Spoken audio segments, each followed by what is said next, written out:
Assalamu alaikum wa rahmatullahi wa barakatuh. Inshallah, today we'll be doing the Alchemy of Sound Meditation. And inshallah, as mentioned earlier last week, that we will be looking into some chapters of the Quran and understanding the energetic importance of these verses in the Quran. So I'd like to congratulate everyone on about this month, this holy month. For me, it's a really special time of the year where we can disconnect from the outside world and we can connect into our hearts at a deeper level. So congratulations, everybody. Inshallah, this month will be an opening for us with spiritual lights, spiritual blessings, and much more indeed, inshallah. Bismillah ar-Rahman ar-Rahim. Today we'll begin talking about Surah Al Fatiha. And Surah Al Fatiha is one of the most important chapters in the Quran. It's also one of the shortest chapters in the Quran. And Surah Al Fatiha is something that we use incredibly often while practicing the religion of Islam. We use it when we get married. We use it when someone passes away. We use it when we pray, when we do the 5 daily prayers. So Surah Al-Fatiha is something that we do very, very often. And because of the Prophet ﷺ he spoke about the great blessings that comes with Surah Al-Fatiha. Blessings that we can perceive and blessings that we still do not perceive. And of course, the Quran is like an ocean. And in this ocean, there are many, many layers and levels. If you look at the ocean, you see many types of fish. You have types of fish that swim at the shallow end of the ocean, close to the surface, close to the sunlight. And these are usually the most numerous. But there are also fish that swim deeper. And there are fish that swim even deeper. And there are fish that swim even deeper and deeper. And we know that from scientific discoveries that in some parts of the world, deep in the Pacific Ocean, for example, there are parts of the ocean that are so deep and so dark that some of these fish have lanterns, that God has given them lights to be able to see with. And like the Quran, the deepest meanings of the Quran require a special light, a light that is from Allah, that we can see clearly and that we can understand the deeper meanings of it. Now we know that with many of the people that come to, that follow Miraj healing is really trying to connect the message of Islam with a deeper energetic understanding, an understanding that is connected to what we call the energy body and the energy system and the different energy points in the body. Now these energy points are universal, so we can't really no one person, no one nation or culture or religion can claim ownership of the knowledge of these centers, because these are part of our soul anatomy and it exists within our body. Every human being is entitled to know and learn about how their own body functions. It's like saying the liver or the lungs or the kidneys. You can't call, it's not like one culture discovered the liver or one culture discovered the kidney. It is something universal. And so these energy centers in the body are exactly the same way. They are universal parts of our bodies. And when we begin to learn about these centers, we begin to understand how these centers continuously change from day to day, from morning to evening, and how cycles, natural, what we call circadian rhythms, affect these centers. Also the state of our mind affects these centers. What we do, where we go, who we speak to, the people we interact with, the practices that we do, the thoughts that we think, all of these create impressions, energetic impressions on the energy body and on the energy centers. So these energy centers, unlike the physical body, are extremely malleable to what is happening around us, what is happening in our thoughts, in our emotions, in our interactions with the outside world. And that is the reason that Allah has bestowed the greatest gift of the Quran is in Surah Al Fatiha, because in Surah Al Fatiha, the word Fatiha means the opener, something that can open. So if you look at the word, what does it open?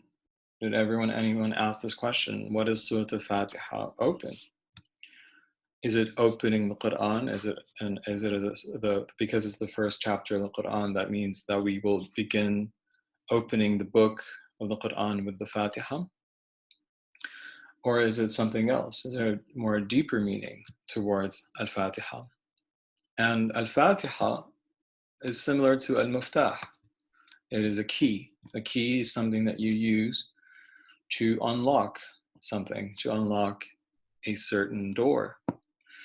And we know that these energy centers are what we call portals or doors, right? They're simply portals to different dimensions of our own consciousness. So if you think about our consciousness as a building, imagine a high-rise building with, let's say, 7 floors. And if you are looking at the building from the outside and you see this 7-story building, you might just say, oh, well, that's a building and it's 7 stories high. And there's nothing special about it. The image stays the same. Whether you look at it from this side or this side, you still see that 7-story building. But if we enter into the building and we're inside the building and we walk up the stairs and go to the first floor and we look out the balcony, what do we see? We see from the first floor, probably we would see the street, we would see cars, we would see trees, we could probably hear people walking in the street, maybe the sound of animals, dogs, birds. And we would get this view from the first floor of the building. But if we take the stairs and go to the second floor, then the view will be quite different. If we go to the third floor, the view will change accordingly. If we go to the fourth floor, the view will change again. If we go to the fifth floor, the view will change. The sixth, the seventh.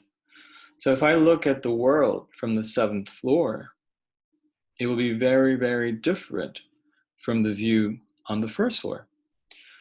Because the view on the 7th floor is probably we could see the skyline, the horizon, the mountains, the whole city, the sea, the lake. So we can see more. There's more that we can see because even though our eyeballs are the same size, but we have a greater view, and this greater view allows more light to enter into our eyes.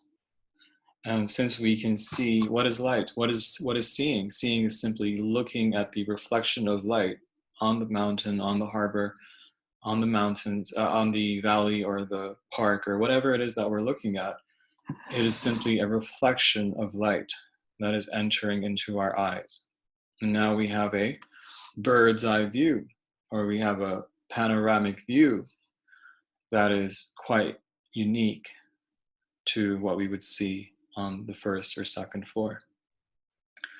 And so our consciousness today, most people today, and the level of consciousness is somewhere around the first, second floor, maybe even to the third floor.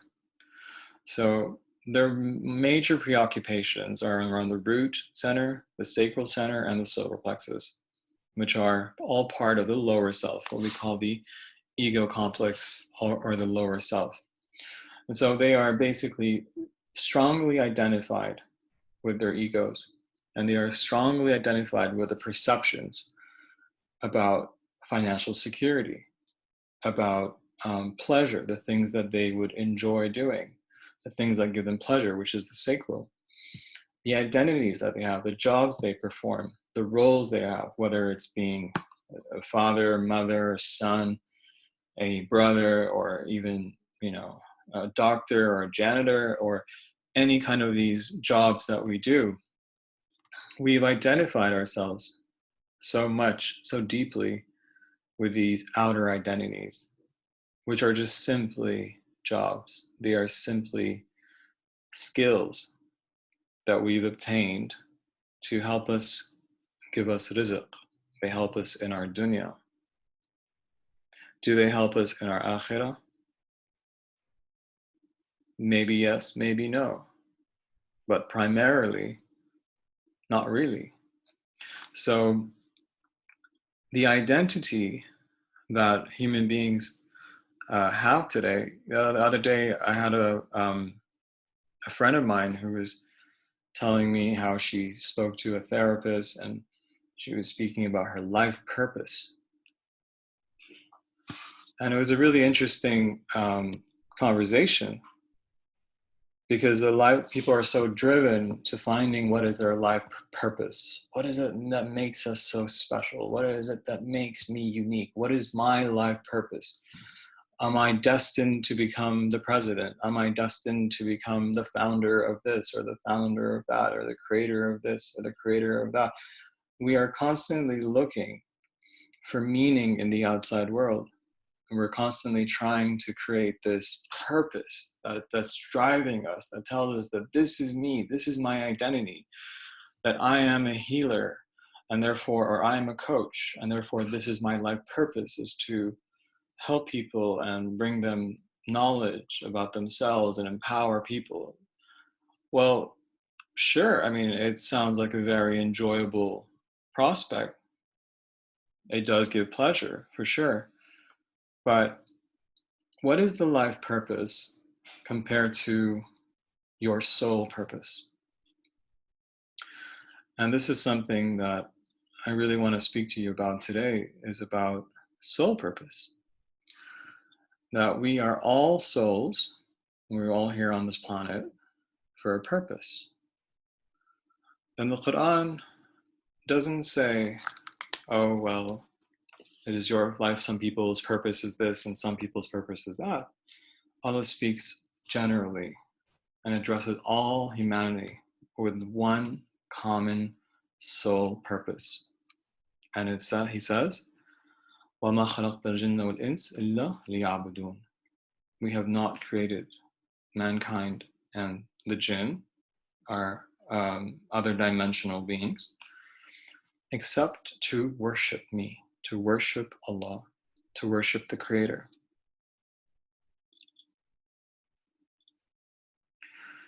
And it is only by refusing to worship your ego that we can begin to even understand what the meaning of the word worship really is.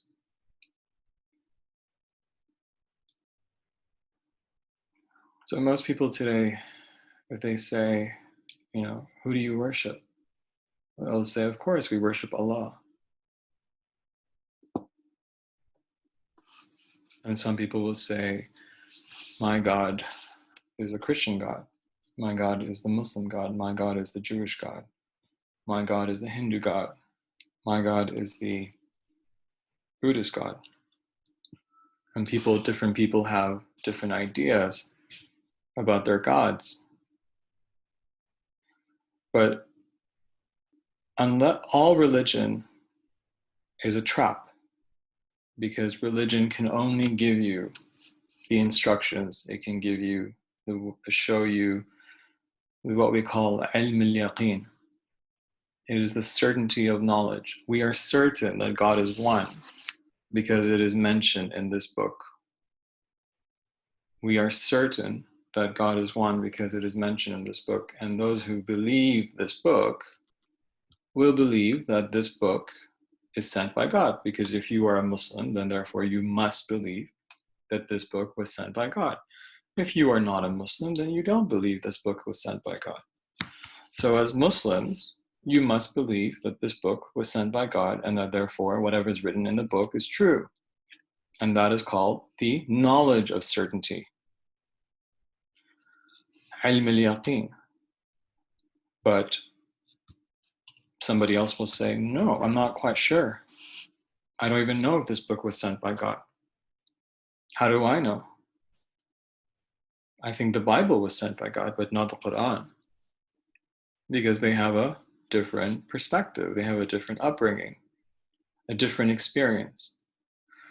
So the Quran speaks about this, ilm al-yaqeen. Then there is a deeper understanding of certainty, which is called ayn al-yaqeen.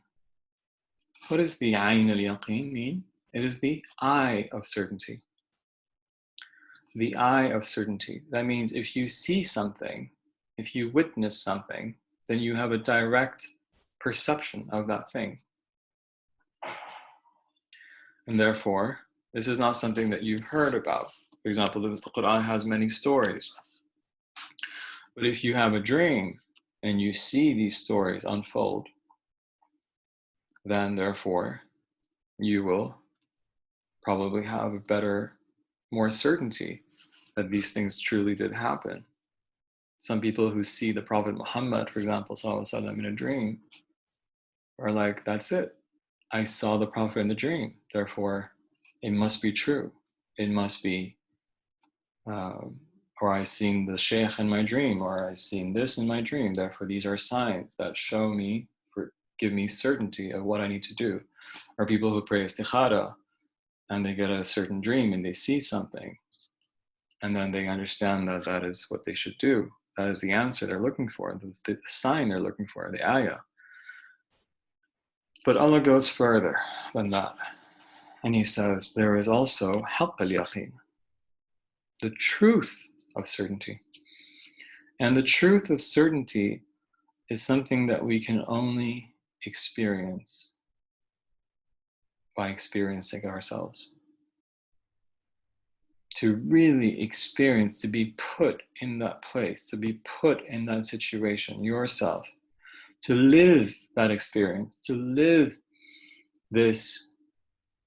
that blessing or an affliction or whatever it is, to experience it ourselves, that can only give us the certainty of what we experience. Think of it as honey. If I tell you, for example, well, there's this really delicious, very healing, therapeutic liquid called honey. And you might say, where does it come from? I will say it comes from the anus of the bee. And you will say, ew, the anus of the bee? For real? I'm not going to have any of that. Thank you very much. But then I'll say, wait. There are so many studies that show that this golden liquid from the bee is therapeutic and beneficial. And it's also mentioned in this book, the Quran, that it has a healing for you. So then you'll be like, okay, well, now I'm opening up to the idea of this liquid. And I say, you know what, let's go to the store, the honey store, and let me show you what honey really is. So we go together and we go to the honey store, and I show you a jar of honey. And I pull it out and I show you how viscous it is. And people are enjoying it and eating it and they're liking it. So now, what is happening? I'm getting a direct view of this thing called honey. So now I'm more enticed. I'm more open to the idea of having this thing called honey. Well, there's a store, it's legal, they're selling it, and people are coming in and buying it. Well, psychologically, it looks fine. There's nothing wrong with tasting it. And the vendor says, would you like to taste some of this honey? And you say, sure.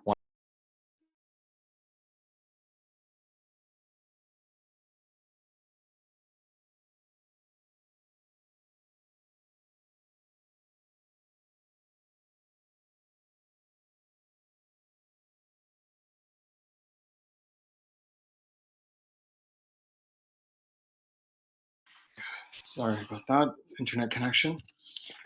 Bismillah ar-Rahman ar-Rahim.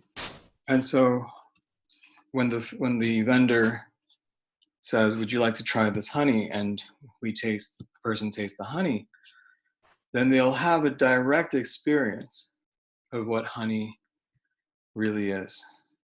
And this direct experience is so unique because it's sweet, but not like sugar. It's sweet, but not like chocolate. It has a completely unique taste, and that is the taste of honey.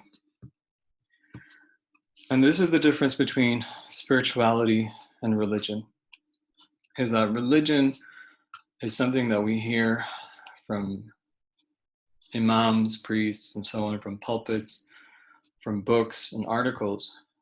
But if we don't try to integrate these teachings in our day-to-day life and experience them, then we have no understanding of what these things really do in us. And that is where spirituality is. Spirituality is the science of allowing the spirit to experience the different perceptions that have been indicated. And if you look at the Quran, God is always saying, do you not see? Do you not hear? Do you not understand? Do you not recognize? Do you not? So what is God, why is he always speaking to us in this second person and saying, why is it that you do not hear? God is always trying to get back our attention, to be able to pull us into the text, into these stories, so that we may experience the Quran not as a book that is 1400 years ago, that is 1400 years old, but it is something that is living, that is something that is impacting us right now in the present tense. It is something that we are experiencing. And through Surah Al Fatiha, the Fatiha is the chapter that we can really experience in every salah that we do. So when we do the salah, we begin with Surah Al Fatiha. And with Surah Al Fatiha are seven verses. Bismillah ar-Rahman ar-Rahim. Bismillah ar-Rahman ar-Rahim means in the name of Allah, the Lord of mercy and the giver of mercy. When we start with Bismillah ar-Rahman ar-Rahim, we always start with Harf al-Ba, the letter Ba. The letter Ba, in Arabic, the B letter looks like a cup or looks like a hand. It is a cup. It is it's like you're scooping. You are scooping an amount of energy that you are taking from Bahr al-Qudra, the ocean of energy. And Allah speaks about this in the Quran. He says, if the oceans are reservoirs for the words of Allah, then those reservoirs would finish, but the word of Allah would not finish. And so there is a constant source of energy that is coming from this ocean of energy.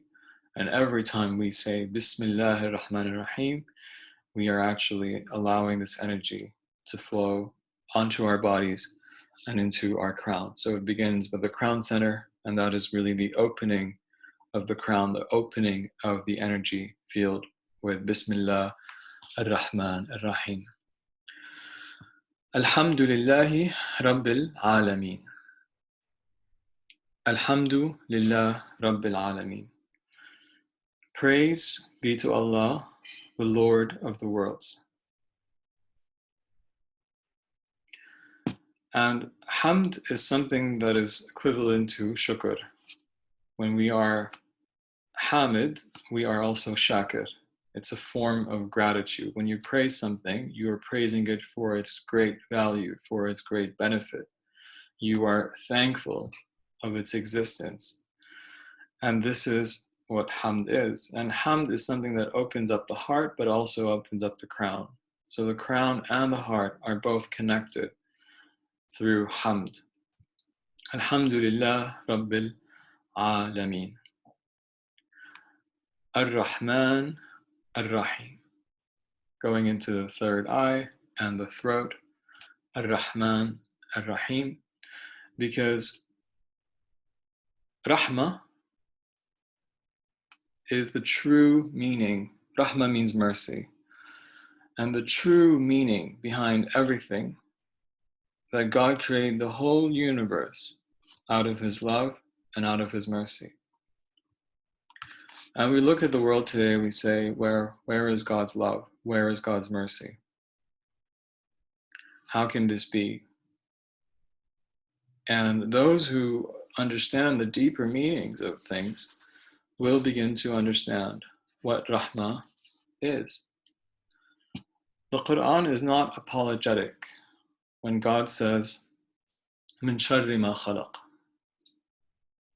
from the evil that God created.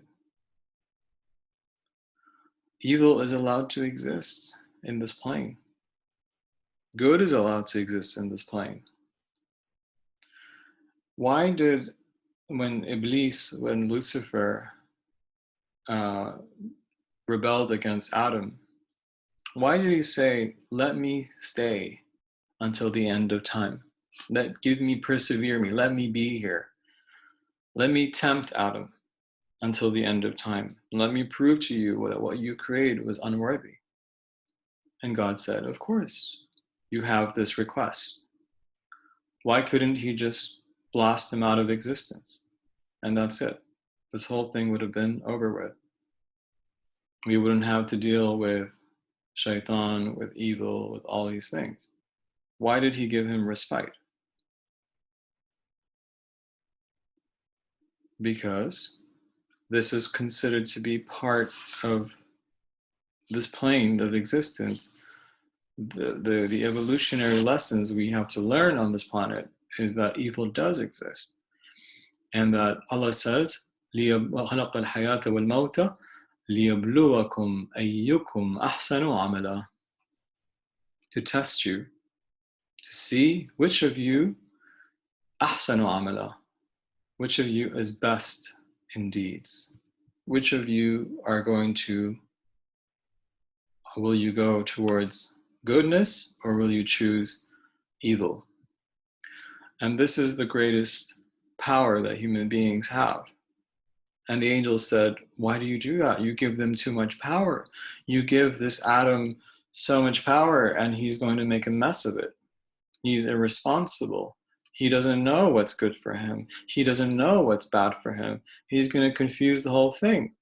And his ego, his lower self, an-nafs al-amara bis-su, is going to tempt him. And he's going to create fasad. He's going to create corruption in the earth. And he's going to spill bloodshed. He's going to kill innocent lives because he is blinded. And what does God say? Inni a'lamu ma la ta'lamun. I know what you know not. That means I am the only one to judge here. You are not here to judge Adam. You are here to bow down to him and to serve Adam. And that is what the angels have done. All the angels have taken this mission upon themselves to serve Allah by serving Adam. And we know that we have an angel on the right and on the left that are serving us night and day. They do not stop. They do not take any breaks. They just try to serve us in every way we can, for those who are receptive to their help. And they are not arrogant. They do this out of sincerity and out of love because they know that this is what their Lord wants them to do. It is for Allah's pleasure that they serve mankind, and therefore they are humble subjects of Allah. They are humble servants of Allah, and they continue to serve the Creator by serving the creatures that God created for different purposes. So within this myriad of creatures that God created, one of them is Sayyidina Muhammad, who is a human being who was created also for the service of mankind. And Allah says, وَمَا أَرْسَلْنَاكَ إِلَّا رَحْمَةً لِلْعَالَمِينَ. We have not sent you except as a mercy to the worlds. And so we can decide ourselves if we really follow those who were sent as mercy to the worlds, then we must embody that mercy within ourselves. And we must embody it in our being.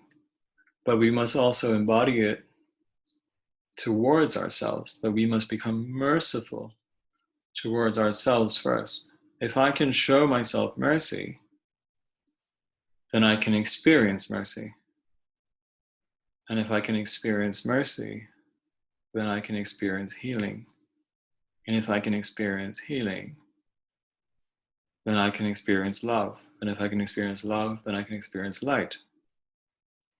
And once I have so much love and light in my body, naturally I would like to share that love and share that light with others.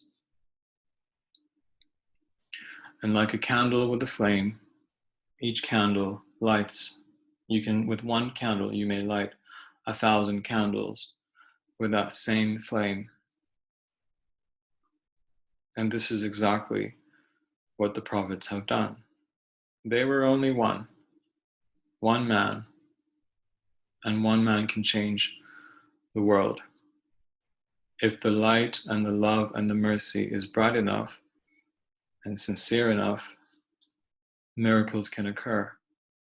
And people run to love. They run to mercy. They run to love. And this is what my teacher, Maulana Shaykh Nazim, he embodied this mercy, and people ran to him.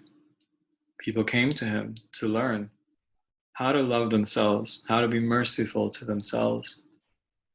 Because the greatest oppressor of ourself and our soul and our heart is our egos.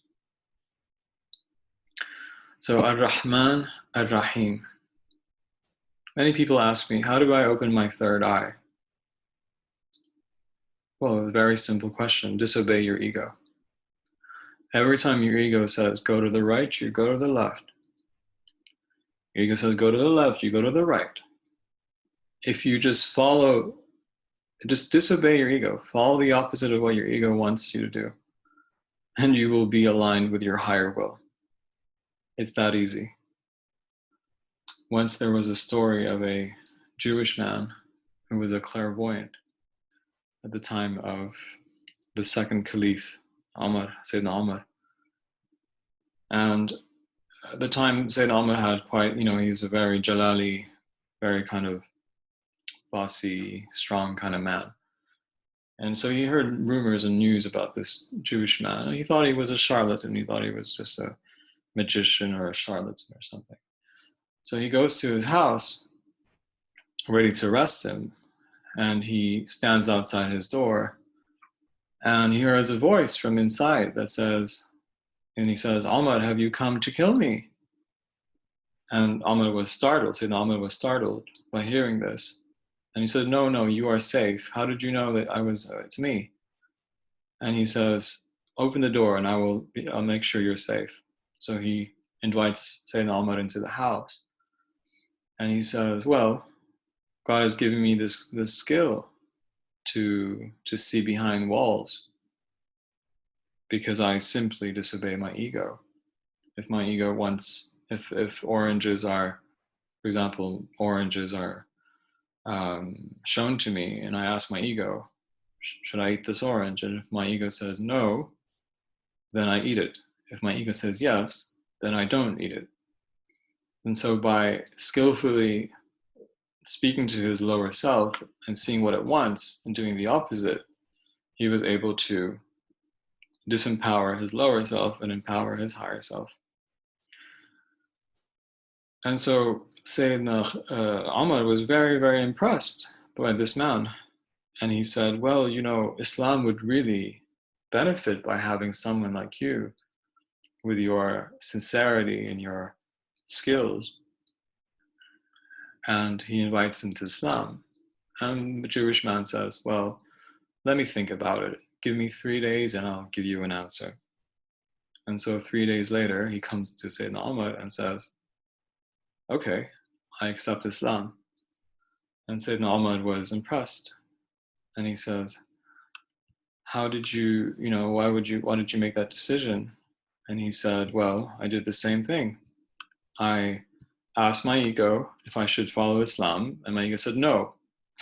So I did exactly the opposite of what my ego wants me to do. But subhanAllah, how many people today can be said that they're doing the same thing? How many people today are not following their egos and not following their whims and desires? How many people are following the truth of a revelation? Very, very few people. And that's what Sayyidina Muhammad said, Man lahu ra'yun fala rabba lah. Whoever has an opinion, an egoistic opinion about something, he has no Lord, because he is not guided. He cannot connect with his higher self, and therefore he cannot be guided by the light of the higher self. So Ar-Rahman, Ar-Rahim, as above, so below. Ar-Rahman is the source of mercy, and Rahim is the manifestation of that mercy. One of the simplest ways that we can manifest mercy is through our tongues, through the words we use. We take it for granted, but the tongue is extremely powerful. The throat center and the tongue is an extremely powerful mechanism to showing mercy. When we say Assalamu alaikum, peace be upon you, that is the words, the utterance of those words have great value in them and have great blessings in them. And so as we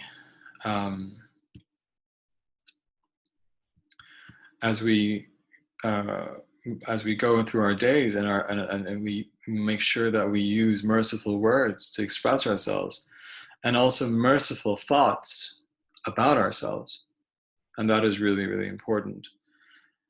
And acceptance.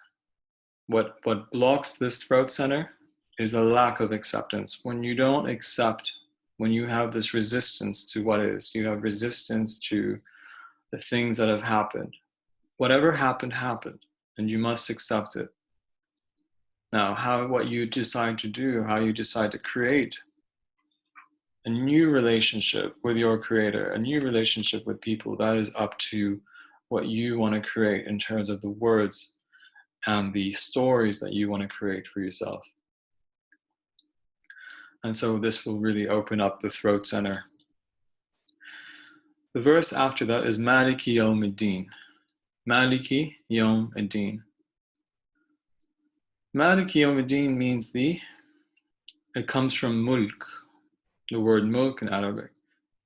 And mulk simply means sovereignty. Sovereignty. The sovereign, Allah subhanahu wa ta'ala is the sovereign, and he is the sovereign of that day, the day of the way. And deen simply means the way. The day of the way, the day that the way, that road, will take you to a destination. And that day, you will know who is sovereign. And that day, you will see that your ego, which has claimed sovereignty, was wrong. And so to be sovereign is to be sovereign over one's ego. When we are sovereign over our egos, that means we have become abd. We have become a servant of Allah. It is only when we are sovereign over our own egos that we can accept God as sovereign over us. Because the ego will always want to be sovereign, will always want to be that controlling, ruling authority in our lives. Maliki Yawmiddin. And Maliki Yawmiddin is in the heart.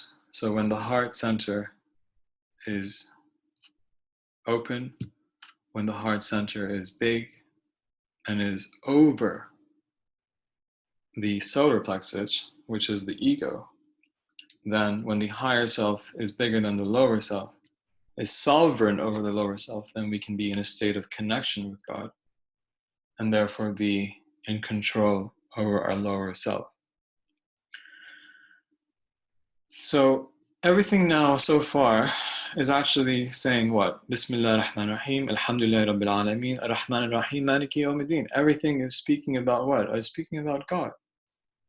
It is describing God. It's describing this higher power. But from the solar plexus onwards, we notice that there are verbs being used. Iyyaka na'budu wa iyyaka nasta'in.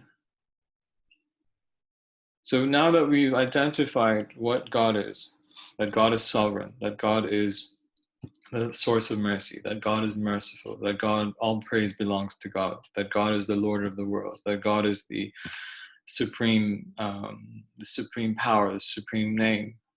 Now that we understood this, the source of energy, what are we supposed to do? How do we make ourselves receptive to this divine power? What is it that we must do? Well, the answer is right there. Iyyaka na'budu wa iyyaka nasta'in. The front solar plexus and the back solar plexus, when we submit the ego with ibadah, na'budu, and nasta'in, that means the word abd means, in Arabic, means to flatten oneself. To flatten oneself. So, when all our desires that are not pleasurable to Allah have become flattened, then we are in a state of ibadah. And when we seek aid and help and hope from Allah, we are in a state of ibadah as well. So, iyyaka na'budu wa iyyaka nasta'in. So that means we must do all the things, all the doings, all the instructions, all the things that can help flatten our ego, that can help decrease the power of our ego. And that is why there is salah, that is why there is zakah, that is why there is Ramadan, fasting, charity, prayer, discipline. Why are there so many prayers in a day? It takes discipline. Because the ego is always, trying to be undisciplined. And with the ego, if you give it something, it becomes used to something. And it becomes a habit. And that habit becomes an addiction. Think of it as a child. If you have a 2-year-old child that is still breastfeeding, the child is not going to stop breastfeeding unless you make sure that the child stops breastfeeding by taking away the milk. But if you keep giving this child milk, the child may reach the age of 8 or 9 and still breastfeed. And that is quite, that's quite wrong, isn't it? So there's nothing that will stop your ego unless you stop it yourself. Unless you take control and say, no, stop. Whatever desire it has, whether it's justified or unjustified, if it is harmful in the end, then you must stop it. You're the only one that can stop it. And when you do stop it, then the ego will adapt to it. Like a child may cry, oh, I want my mother's milk, da-da-da. And then a few weeks or a few days later, they will get used to not having this type of food, which is breast milk. So it's the same thing with the ego. And that is why Islam has the nice big word called la, no. When we say la ilaha illallah, there is no God except for God. That means we tell our ego, you are not God. And when we say la hawla wa la quwwata illa billah, there is no. What is hawl? Hawl means if you have an obstacle on your way, and you want to go, you could either go around the obstacle, or you go through, blast through the obstacle, and you make your way. So we say la hawla wa la quwwata illa billah, means there is nothing that can go around it except with the grace of God. You cannot go around a problem, or you cannot solve a problem or blast through a problem except through the power and the grace of Allah. And that is what isti'ana really means. Isti'ana is to have this certainty that the problem that you're facing, the obstacles you're facing, cannot be resolved except by the grace, by the power, and by the grace of Allah subhanahu wa ta'ala, who can help you overcome this problem. And that's why a lot of times people have problems in their lives and their egos start to try to solve the problem, and they actually the problem becomes worse, right? The problem becomes worse because they have no isti'ana. They think that they are capable of solving their own problems and they don't rely on Allah, and the problem becomes a calamity. Ihdina siratul mustaqim is the verse that comes after that. And now since we are relying on Allah, we are asking Allah, Ihdina. The word Ihdina means give us or gift us. Hidayah comes from the word hidayah, or even huda. Ihdina, okay, which does mean guide us or gift us the sirat al-mustaqim. And that is to do with the spleen center. So the spleen is right next to the solar plexus, so they're actually connected with each other, the spleen and the solar plexus. And the spleen is the entry point of subtle energy in the body. So the next verse that comes in, it says, Sirat al-ladina an'amta alayhim, ghayr al-maghdubi alayhim. The path that you have blessed them with. So who are those people that were blessed, that were gifted, that were guided? Who is the most guided person? Who is the most gifted person? Who is the most who is the person that was gifted the most? It is the Prophet Muhammad sallallahu alaihi wasallam. So sirat al-ladhina an'amta alayhim, we're saying, guide us to the straight path. Which path? The path that the prophets have taken, the path that the saints have taken, the path that was given to the righteous. That is the path that I want to follow. Not the path that was laid out for me by my parents. And that is why we have the belly button. So the belly button is the navel center. And the navel center is the source of vitality. It is the inner child's identity, so the sacral. And the inner child has a deep loyalty to culture, to how, okay, I'm Pakistani, I need to eat this kind of food. Oh, I'm Palestinian, I have to have this kind of food. Or this is the way of my forefathers. This is the way of my ancestors. This is the way they did things, right? This is the path that they have. This is what my mom and dad expect of me, right? And we're put from a very young age on a certain projection in life. And we say, well, yeah, but my parents expect this of me. My parents wanted this of me. This is what they expect of me. Even though this expectation does not mean that it will bring you happiness or bring you spirituality or bring you spiritual liberation. And so that is why Islam had actually created many people create a lot of rifts between families, where the younger generation were leaving their parents and saying, we're not going to worship what you worship. We're going to follow the Prophet Muhammad, and we're going to move out of Mecca. We're going to follow him to Medina, and we're going to start a new life there, right?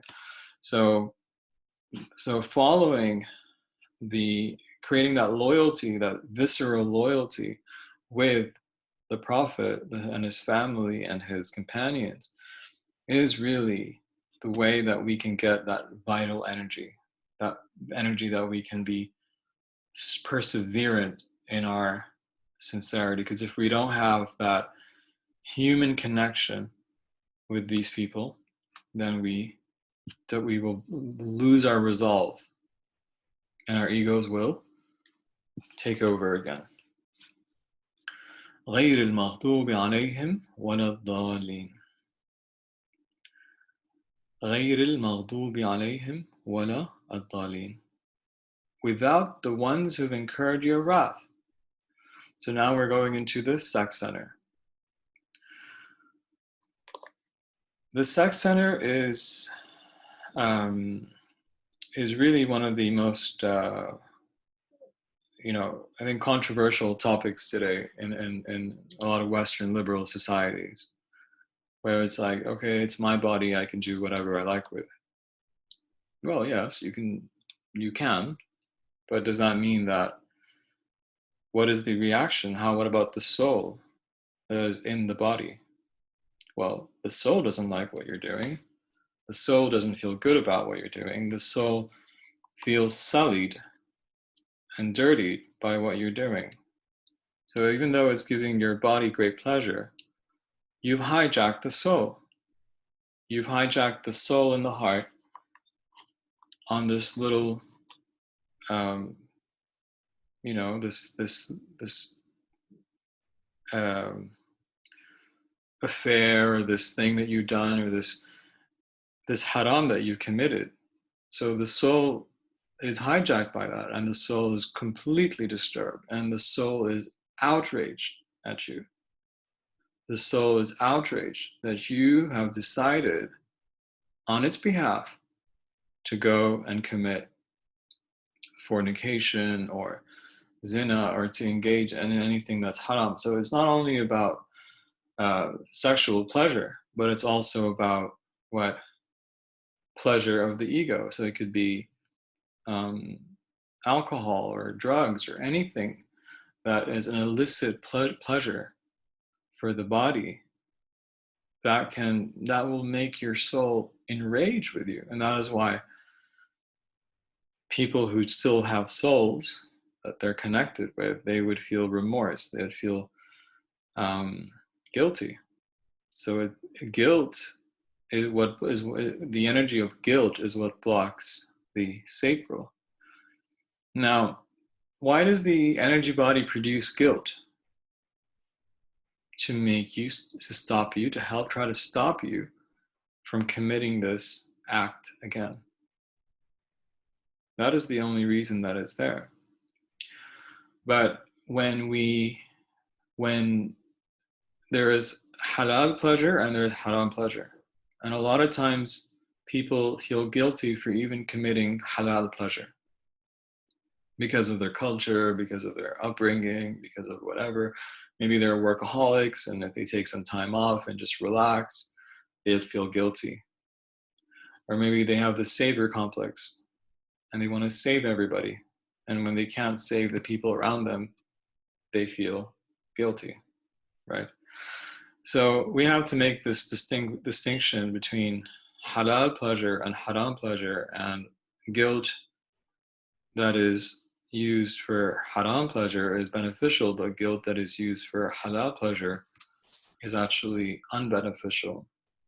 And that we must forgive ourselves. We must be able to forgive ourselves. And by forgiving ourselves, we can remove this type of guilt. Because if we still experience guilt, it'll be hard for the soul to love itself again.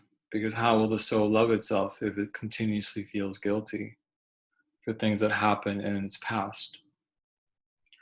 So having a deep conversation with the heart and with yourself, and working on forgiving yourself for the mistakes of the past and learning from these issues and moving on. And that is what we call Toba, or repentance. Then Allah is the most forgiving. That means Allah will accept that soul, and that soul can reunite with its Lord and with the higher self. غير المغضوب عليهم ولا الضالين. And dalin is the base of the spine, is the root center, and adalin is those who basically don't feel any remorse. So they completely lost. They're completely lost. They have no remorse, no guilt whatsoever for anything they do. They do bad things, evil things. They have no remorse whatsoever because they are completely out. They're lost. And not only that, but they become very proud. And they become very proud of the sins that they commit. And they basically follow لا تتبع خطوات الشيطان. Do not follow the footsteps of the devil. Because if you follow the footsteps of the devil, you become a devil. What is a devil? A devil is a creature, or it could be a human devil, it could be a being, a demon, or energy being devil. It doesn't matter. It is somebody who is cursed. That because they've experienced the wrath of God as a warning. And still, with all the wrath, with the soul warning it and in being enraged by what this act, they haven't repented, but they've even went further and further and further away in their tyranny, that they have become completely blind and completely lost. And so they are dalin, and they become devils themselves. They become cursed, and they are kicked out by their own choices from this mercy, from this, from the light of their higher self, from the light of their heart. And it becomes really, they basically have shrouded themselves with darkness. Darkness has taken over the light, and the soul becomes a very, very dim light. Almost like the soul doesn't really want to be there anymore. It kind of retreats back up into the higher self and says, I don't want to be, I'm not comfortable living in this body anymore. And a person becomes like a zombie, where the soul is detached from the body, and the person experiences severe darkness and a sense of, depression, confusion, loss, all these types of very low vibrations, and they attract similar low vibrations, whether other lost souls or other negative forces, negative energies that kind of like take over, because since the light of the soul has gone or has diminished, then it's an open game, it's an open field for darker forces to come in. So these are the energetic, my opinion, of course, this is not, this is from my own ijtihad, my opinion of what the energetic understanding from my experience, and this is something that I experience when I pray, when I do the Fatiha. I feel the different verses vibrate at different energy spots, and these energy spots have different meanings and different consciousness, different dimensions, and so I was able to connect the dots and see the significance of these verses in the Quran. And it is actually quite similar to the Lord's Prayer in the Bible as well.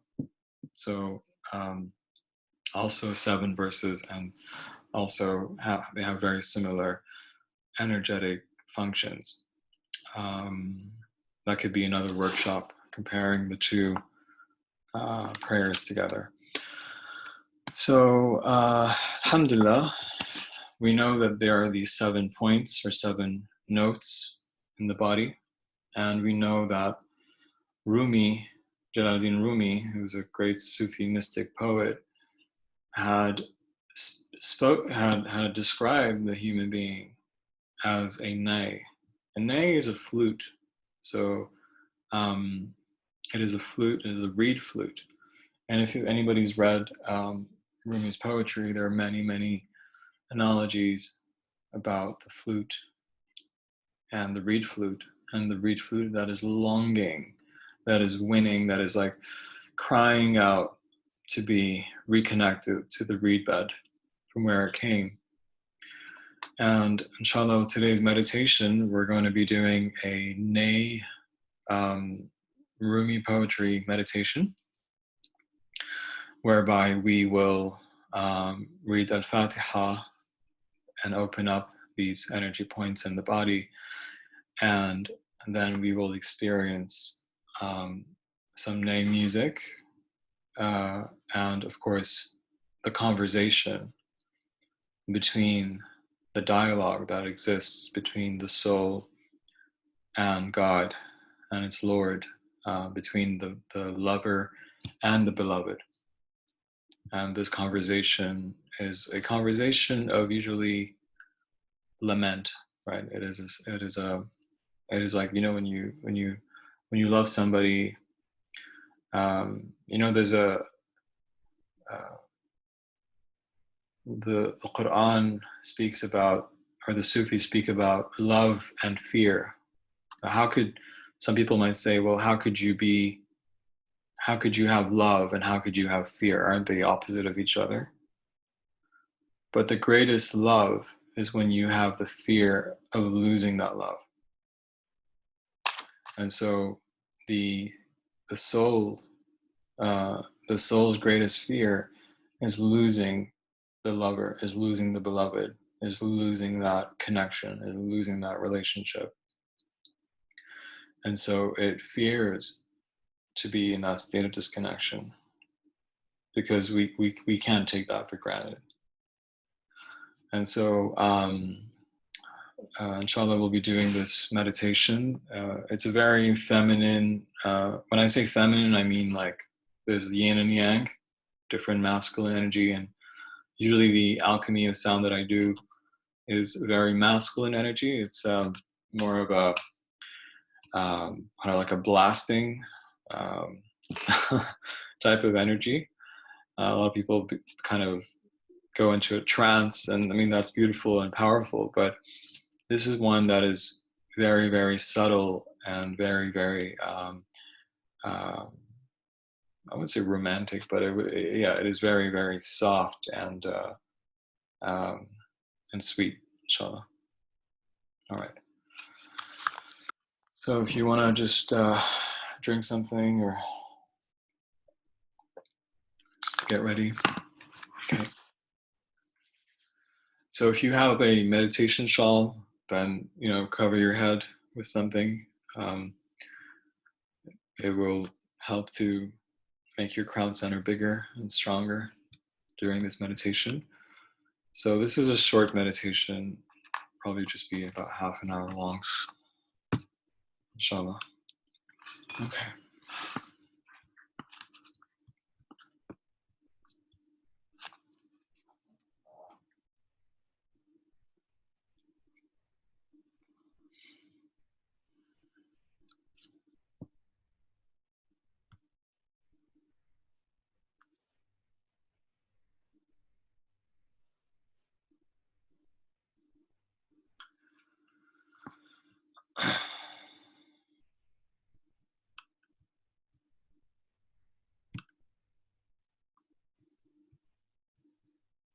Okay, so I'd like you please to close your eyes and take a deep breath.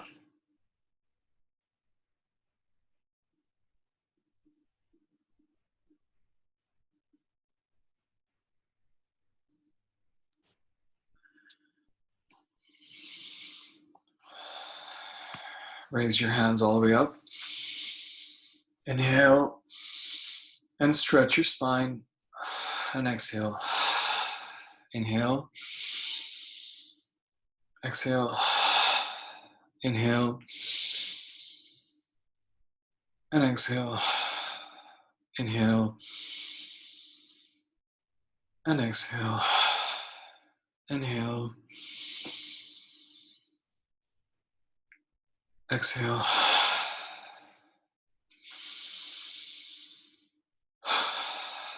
inhale,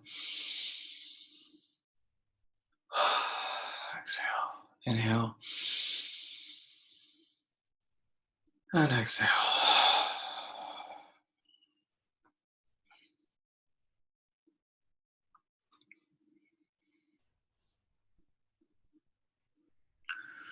Close your eyes and take a deep breath.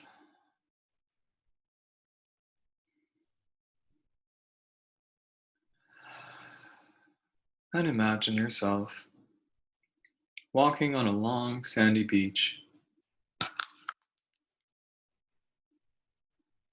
Feel the wind blowing on your face, your shoulders, your arms, and your legs.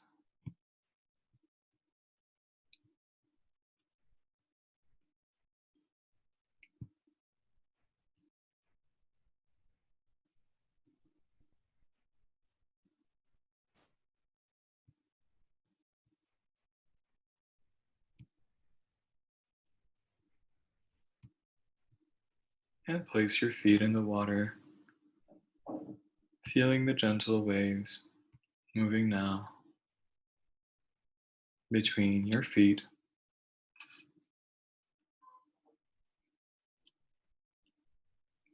Take a deep breath and take a step forward, feeling the gentle waves moving now between your knees.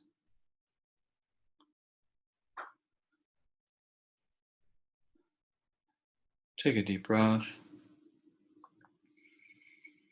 and take a step forward and feel the gentle waves moving now on your belly.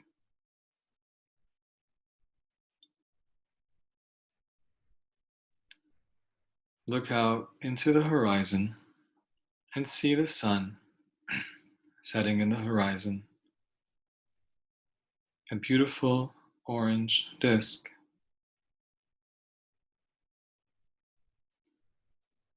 Filling your body with a warm orange glow,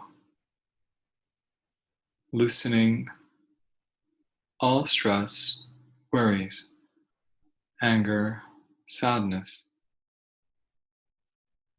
fear, down into the sea below.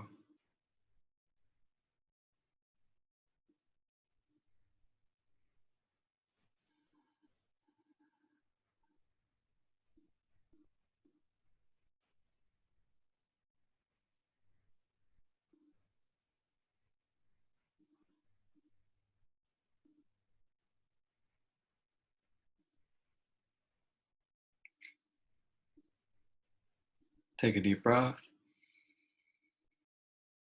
and dive, dive, dive, deeper and deeper, deeper and deeper into the endless ocean of emerald green light.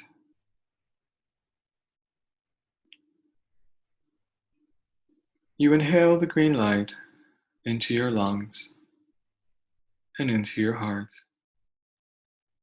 your arms and your legs. Every cell and every pore within your body is now being purified by this brilliant emerald green light.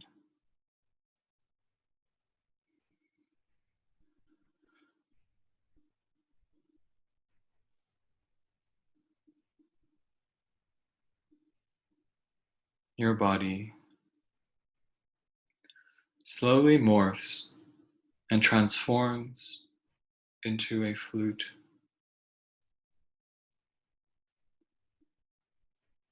Move your attention to your heart. Your heart center is a being of divine love, divine light, and divine power. Say words of peace and kindness to this being of divine love.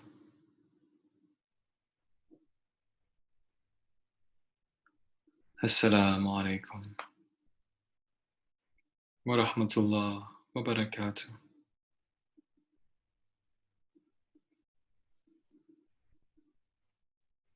And wait for the response.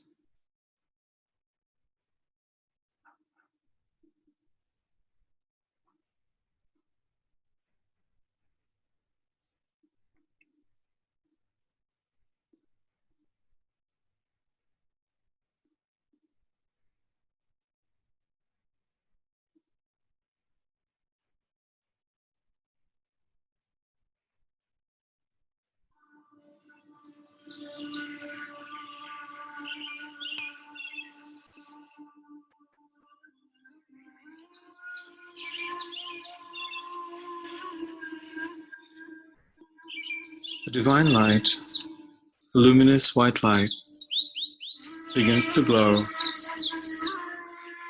into your crown, your forehead, your throat, your heart, your stomach, your belly, all the way down to the base of the flute.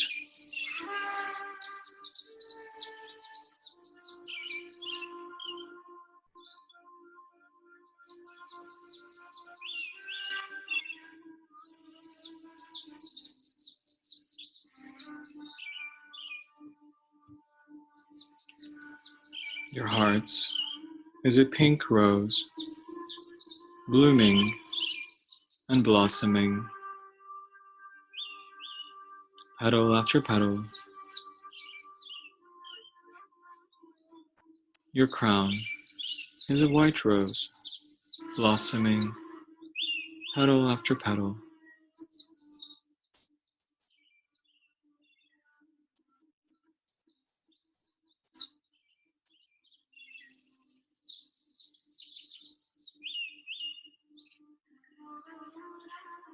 Your sacral is a red rose, blossoming and blooming, petal after petal.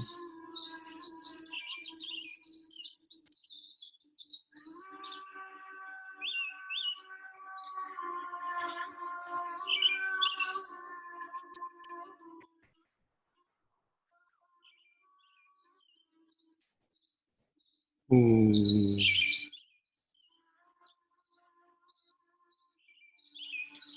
Ooh. Ooh.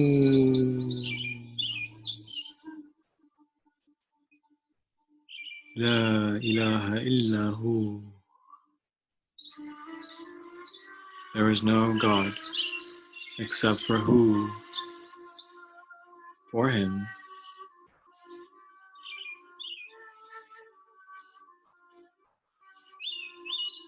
Ooh. Ooh.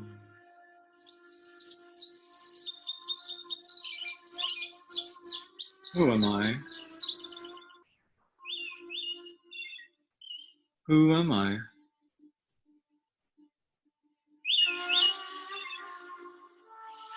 And who are you?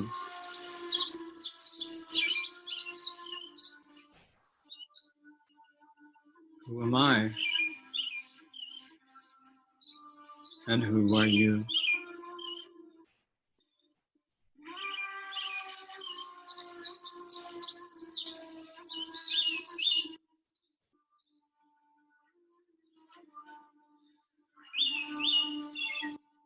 I am who I am. I am who I am. I am who I am.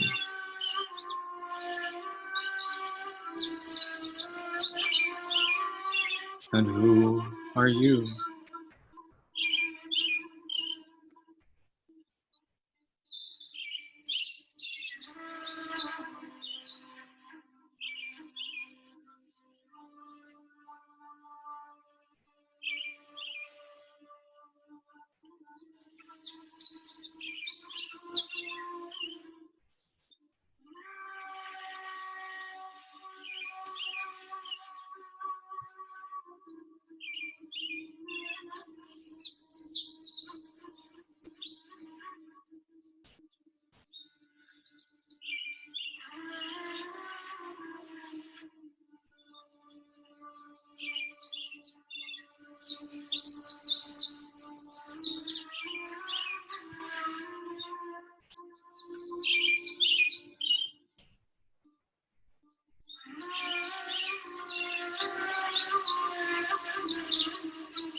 are you.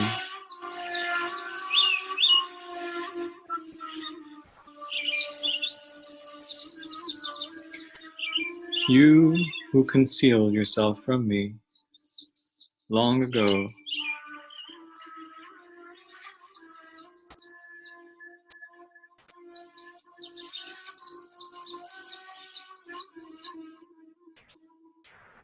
Will you not awaken? Will you not know who I am?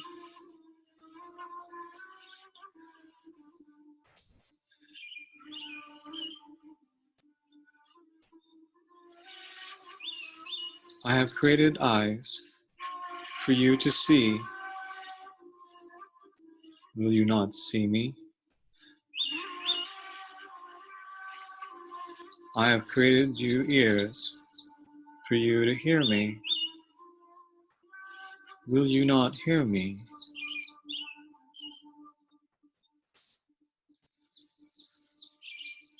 I have created for you touch.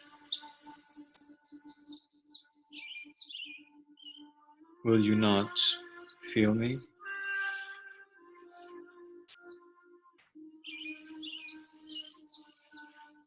Oh, you who I am closer to you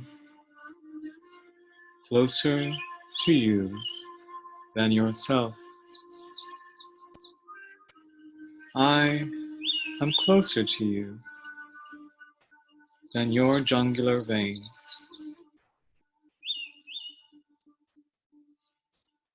Ooh, ooh, ooh.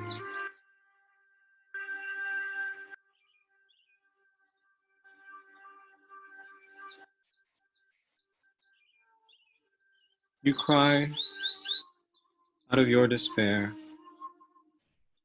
You cry out of your loneliness. You cry out of your own foolishness.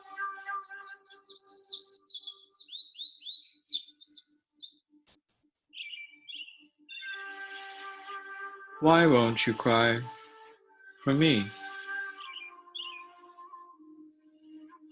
Why won't you cry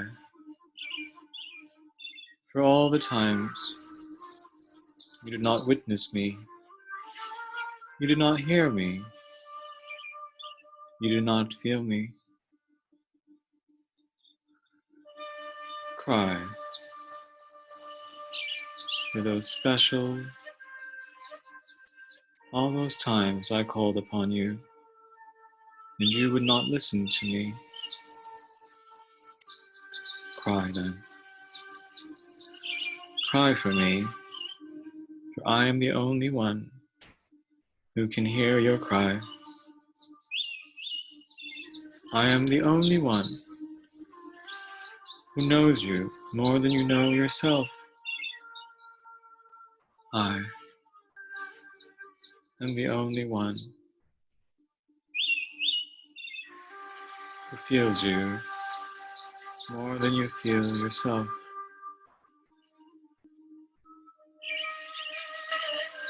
Ooh, ooh, ooh.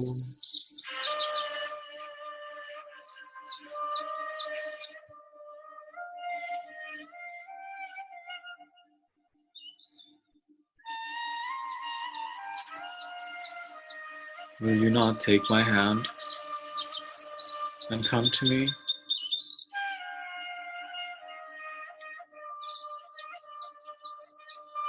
For I long for you, the day I blew from my spirit into you, and I continuously blow into you, and I say, who, who, who.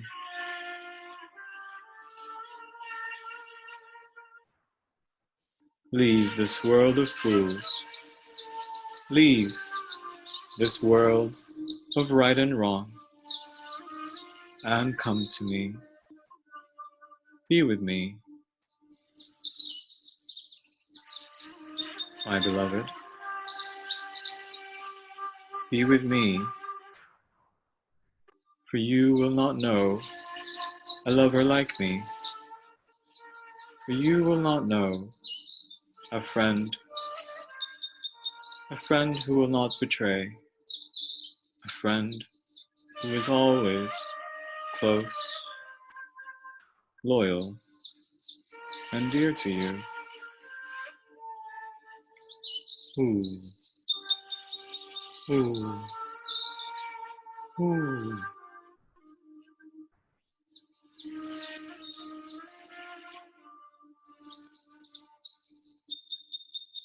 I have created realization for you to realize me in.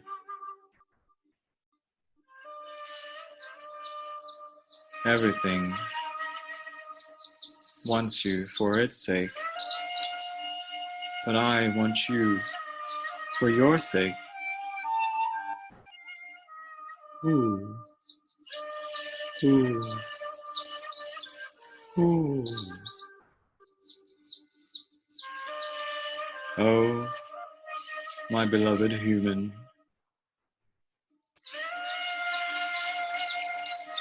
will you not see that your fate is intertwined with mine? That you belong to me, and to me you shall return. Ooh, ooh, ooh. Leave this world of fools,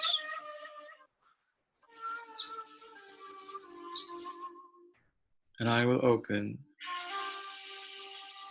the gate of your love.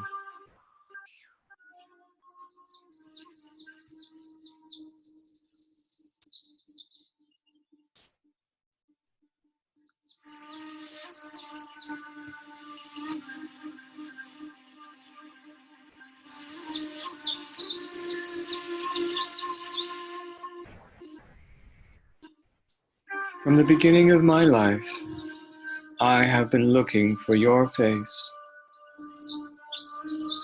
but today I have seen it. Today I have seen the charm, the beauty, the unfathomable grace of the face that I have been looking for. Today I have found you, and I am bewildered by the magnificence of your beauty, and wish to see you with 100 eyes. Ooh, ooh, ooh.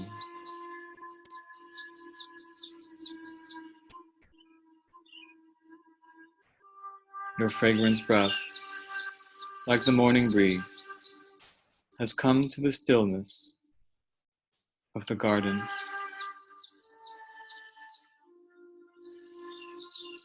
You have breathed new life into me, and I have become your sunshine and also your shadow.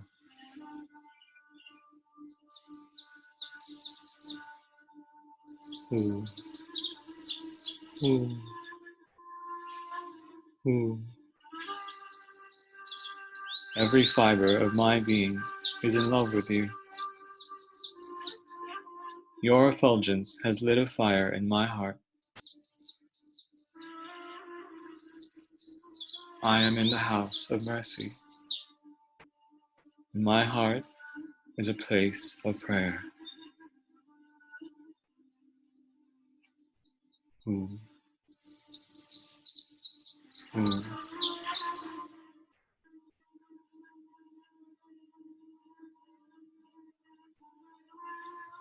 ooh, ooh, ooh. Dearly beloved, my human beloved, die, die. It is only through death that you will be with me. Die. Die.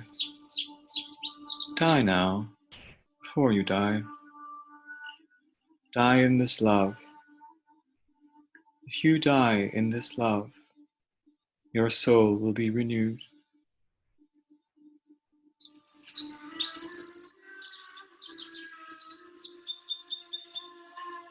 Die. Die. If you die to the temporal, you will become timeless.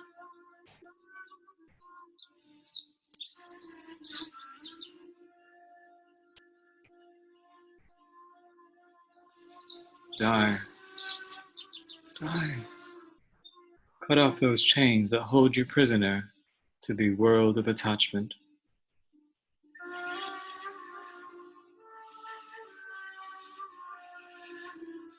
Die. Die. Die to the deathless, and you will be eternal.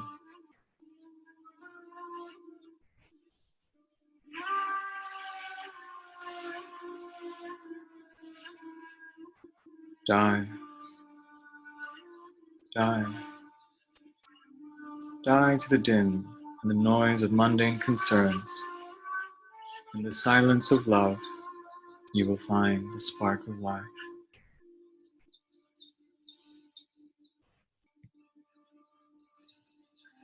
Ooh.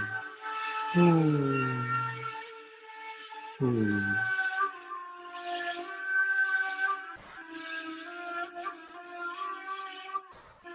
You who are closer to me than your jugular vein. Ooh. Ooh. Ooh.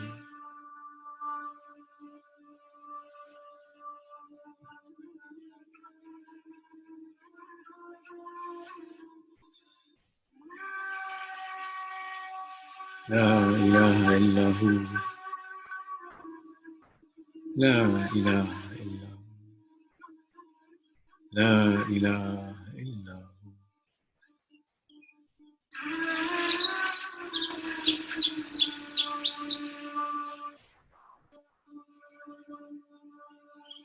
Subhanallah. Amma yushrikun. Subhanallah. Amma yushrikun. Subhanallah.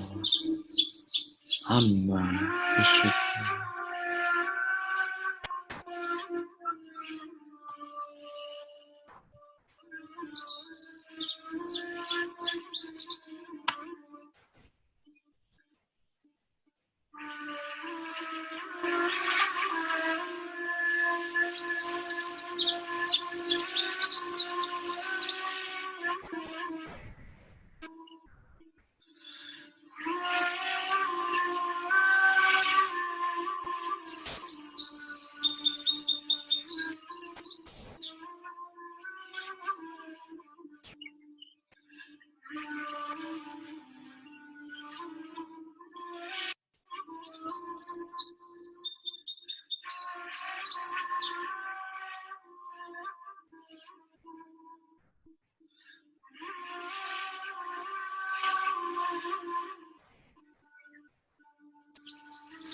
Ooh.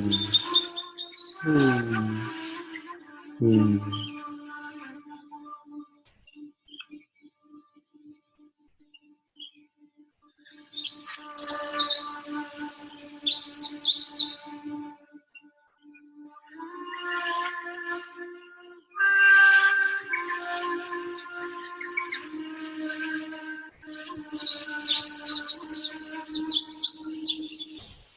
Ooh.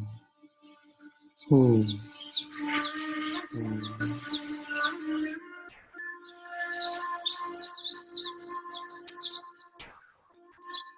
Allow the divine breath to flow into your crown, your forehead, your throat, your heart, your stomach, your belly, all the way down your spine,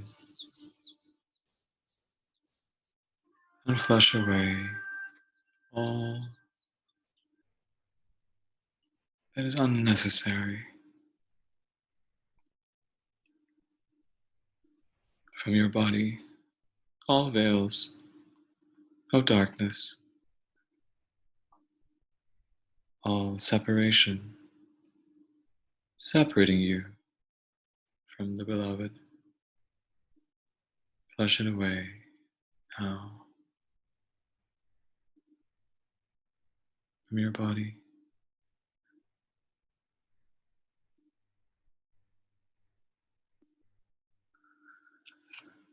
أعوذ بالله من الشيطان الرجيم بسم الله الرحمن الرحيم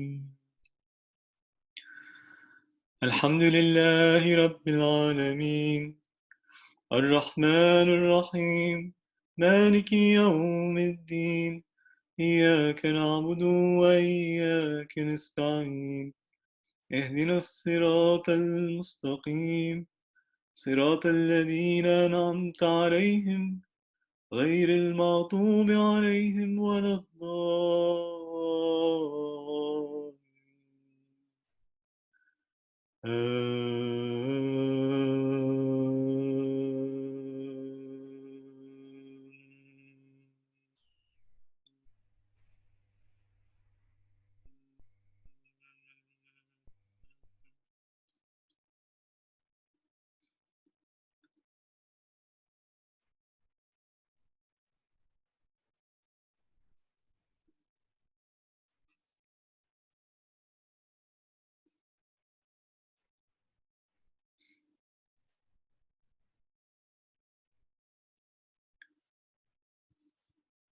Maintain your stillness and your awareness,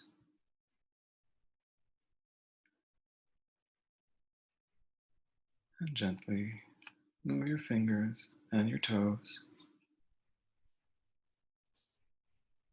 Continue moving them until your consciousness returns fully into your heart and into your physical body. Move your attention to your heart. To Allah subhanahu wa ta'ala, we humbly thank you for these divine blessings, your divine light, your divine love, your divine power, and your divine healing energy. To the Prophet Muhammad, peace be upon him, to all the holy messengers of Allah, archangels, holy angels, healing angels, to the spiritual saints, all the spiritual saints, my spiritual teacher and all the spiritual teachers, spiritual helpers, we thank you for these blessings, for these lights, for these transformative energies.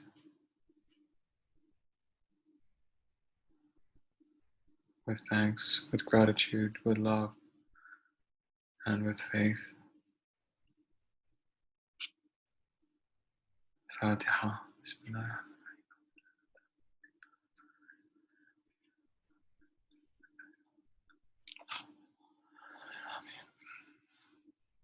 Gently, you may open your eyes with a smile and massage your face, your head and your neck, your arms and your legs.